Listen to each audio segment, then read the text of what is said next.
Hi guys, and welcome to our third and final part of our 100% walkthrough of Dark Souls 2 DLC, Crown of the Sunken King. So in this episode we are going to be getting all the items in the Cave of the Dead.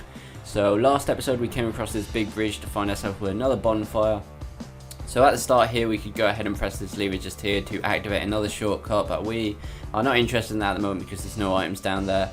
Or at least there's no items that are down there what we can get in this walkthrough further on. So this is the Cave of the Dead. So in our first room we have a very interesting room with loads of statues. A lot of people wonder what that is.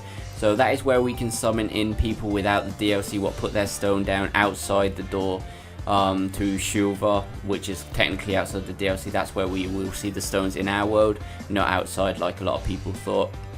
So in the first room there's going to be 3 or 4 statues which can petrify us, and about 3 of these knight guys. But there's no items in this room, so we're just going to quickly go ahead and finish these guys off and then hop down any of the holes that are on the ground. This room just here is probably one of the most terrifying rooms that you can find in Dark Souls when it surprises you when you don't know what you're doing. But anyhow, just finish off with all the enemies and all the statues and we will go ahead and pick up some of the items. So I'm going to be starting off where this metal chest is, and then we're going to be heading around the room anti-clockwise, and that way we will end up at the exit just after getting all the items. So like I just said, we're going to go around gap by gap anti-clockwise. I think there's about 3 or 4 items in here, so we're going to be picking up a few. There's nothing too secretive in this room, to be honest. I think this room's just more of an impression when you don't know what you're doing and you just drop down, but there's no secret doors or anything like that, so don't worry about missing anything here, and it's not anything too important, to be honest. I think it's just twinkling titanite and bright bugs and shit like that. But anyway, once we head around enough we will come to this exit cave, which is just here, and hop down into another room. In this room there's only 1 item, but first I'm just going to go ahead and finish off with all these statues and enemies. There's not too much.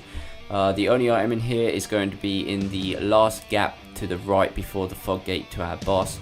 It's going to be in this corner just here. Watch out for this massive statue right next to it. Will try and petrify us. It's kind of a trap there, so be careful of that. Now all we've got to do is go into the boss battle. So once we beat the boss, they're going to give us 3 items. I believe it's not 3 items, 3 different types of items, where it'll give various of twinkling titanite, petrified dragon bone, and something else.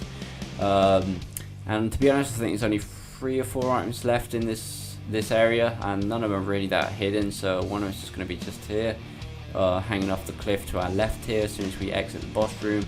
The other one's going to be right in front of us in a chest, which is going to be a dress, which actually looks pretty cool.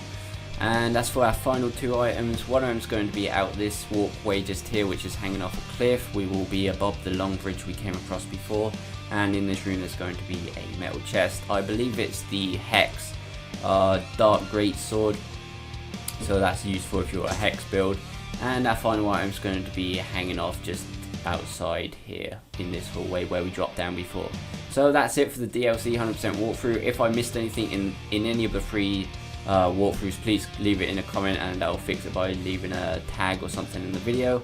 But if this helped you, please give it a like and subscribe, and we'll see you next time.